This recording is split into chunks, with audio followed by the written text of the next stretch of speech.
Saudi Kuwait അതിർത്തിയിലെ നഗരമായ ഗഫ്ജിയിൽ വൻ പദ്ധതികൾ പ്രഖ്യാപിച്ച് സൗദി അറേബ്യ. കുവൈത്ത് ആസ്ഥാനമായ കമ്പനികളുമായി ചേർന്നാണ് പദ്ധതി. ബീച്ച്, ടൂറിസം, വിനോദം എന്നീ മേഖലയിലാണ് നിക്ഷേപ പദ്ധതികൾ.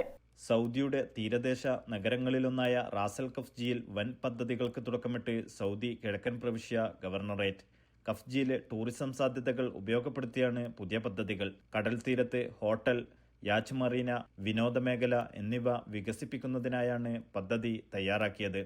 ഇതിന്റെ നിർമ്മാണത്തിനായി കുവൈത്ത് ആസ്ഥാനമായുള്ള കമ്പനിയുമായി കരാറിലുമെത്തി. ക്രിസ്റ്റൽ ബീച്ച് കമ്പനിയുമായാണ് പ്രവിശ്യ ഗവർണറേറ്റ് കരാറിൽ ഒപ്പുവെച്ചത്. ഒപ്പം അന്താരാഷ്ട്ര ബ്രാൻഡഡ് റിസോർട്ട്, വാണിജ്യ മാൾ സമുച്ചയം എന്നിവയുടെ നിർമ്മാണത്തിനും വികസനത്തിനുമായി അൽഗനീം സൺസ് ഗ്രൂപ്പുമായും കരാറിൽ എത്തി. Naushad Irikkur, media 1, Dammam.